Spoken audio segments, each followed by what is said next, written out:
De volta à sede da COP30, falamos aqui de Belém do Pará, nosso estúdio avançado.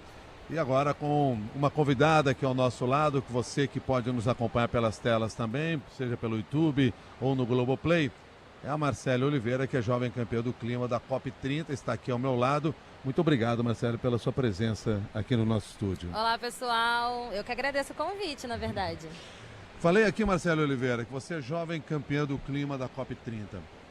Campeão do clima é uma função oficial dentro das conferências e que tem esse papel de levar a discussão da diplomacia para a ação prática. Na sua função como jovem nessa atuação, com o papel da juventude, quais são os objetivos de vocês? A gente entende que quando a gente fala campeão parece que jogou um jogo e ganhou, né? Mas na verdade o jogo acabou de começar. A gente gostaria muito de ver sim uma vitória, e essa vitória para as juventudes é uma vitória de uma COP30 que toma decisões que têm impacto real no território das pessoas. Então eu sou de Realengo. Se a gente não diminuir o calor e não reduzir as enchentes em Realengo, para mim não funciona. Assim como a gente tem as comunidades indígenas, quilombolas, ribeirinhas, que estão trazendo aqui as demandas de que o acordo internacional, que parece estar lá longe, lá distante, precisa falar com o território. Então é campeã porque, na verdade, é do inglês, de champion. É como uma liderança, uma coordenação. E aí você tem o campeão de alto nível, que dialoga com o setor privado e com a responsabilidade do setor privado no enfrentamento à crise do clima. E aí tem a campeã de juventude, que tem um time de jovens de todos os biomas do Brasil para mobilizar, informar e traduzir esse ecossistema tão difícil que é a Conferência do Clima para o dia a dia das pessoas, trazendo também as experiências do território para dentro aqui desse lugar muito doido, mas muito importante para o nosso futuro. Cássia Godoy está com a gente em São Paulo, pergunta também, Cássia. Marcele, conta pra gente, como que você começou a ter contato com essa área de sustentabilidade, das questões ambientais? O que foi o estalo para você perceber que essa era uma questão importante e da qual você deveria fazer parte?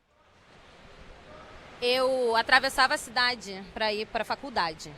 E aí, nessa de atravessar a cidade, eu fui percebendo que nas zonas mais ricas da cidade, do Rio de Janeiro, a gente tinha muitas árvores e parques e áreas de lazer, lugares arborizados. E quando eu voltava para Realengo, na Zona Oeste, isso se reduzia muito. Só que Realengo era um lugar verde na memória, sabe, dos meus pais, dos meus avós. Então eu comecei a me perguntar, cadê a minha árvore que estava aqui? E quem tirou? E tirou por quê?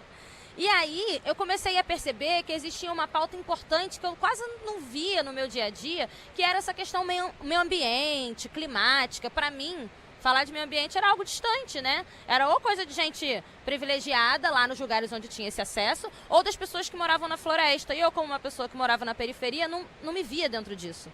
Só que aí eu percebi que existia, na verdade, uma luta climática e ambiental no meu território, que era a luta pelo Parque Realengo Verde.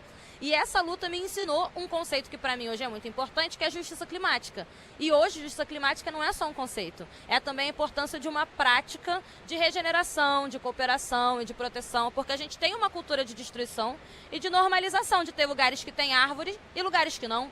Isso não é um absurdo? Se é um absurdo, a gente tem que resolver. E Marcelo, você acabou de falar agora há pouco sobre esse ambiente louco que é estar aqui numa conferência como essa, pela quantidade de pessoas, pelas diferentes interesses, etc., culturas também.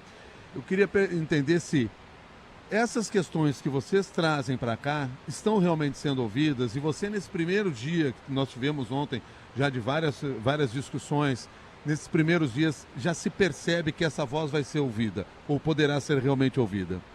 A gente ontem assistiu, na verdade, um momento histórico, né? Que foi o nosso presidente de Estado, o presidente Lula, falando racismo ambiental, falando justiça climática, falando de afastar dos combustíveis fósseis. E esses itens na agenda de negociação são muito delicados, porque você tem mais de 100 países. É igualzinho a Copa do Mundo. Tem mais de 100 países, cada um vai defender os seus interesses. Só que falando de meio ambiente, a gente mora no mesmo.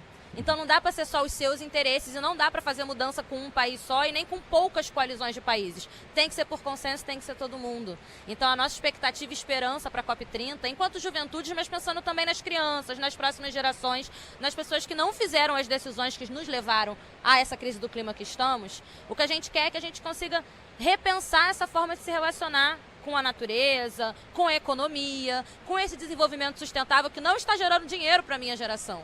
Então, que desenvolvimento é esse? Será que é possível ter um novo desenvolvimento com uma COP que começa já endereçando esses assuntos, me parece que é bem possível. E vai ter que ser, porque é a maior mobilização por justiça climática da minha geração. Então não vai ser na minha vez que vai dar errado, não. A gente vai ter que fazer funcionar e também funciona a partir da pressão, a partir da mobilização, a partir de mais pessoas defendendo e cobrando que esse espaço tenha as soluções que são concretas. Mas que moral é essa que a gente dá pro concreto, né? Soluções efetivas, nada de concreto. Tá certo. Ô Marcele, certo. que tipo de solução efetiva para você seria a ideal na conclusão dessa COP? Aquilo que for pactuado e que você vai ouvir falar, poxa, aí a gente tem um caminho para seguir. O que precisa acontecer nesse encontro na sua avaliação? A gente entende que a adaptação climática é uma prioridade. O Parque Verde de Realengo é um exemplo de adaptação. As cozinhas solidárias, as hortas comunitárias, pintar casas de branco, educação ambiental nas escolas, nada disso é difícil, mas não é uma prioridade. E quando a gente pensa em infraestrutura, em evitar enchentes, tudo isso é adaptação. Então, aumentar o financiamento para a adaptação climática e garantir que esse financiamento chegue nas comunidades que protegem as florestas, que protegem os oceanos, que protegem as periferias, isso é essencial. Mas tem um outro assunto que para a gente é muito importante, que é a transição para longe dos combustíveis fósseis. Então, a gente quer ver esse mapa do caminho acontecer, porque não dá para estalar o dedo e, de repente, tudo vai mudar. Mas é importante entender que a gente está fazendo uma onda de mudança de pensamento, de mudança de economia. E isso é muito importante para que a gente consiga garantir um futuro para todo mundo. Porque o meu futuro está sendo retirado de mim. Que conceito é esse racismo ambiental?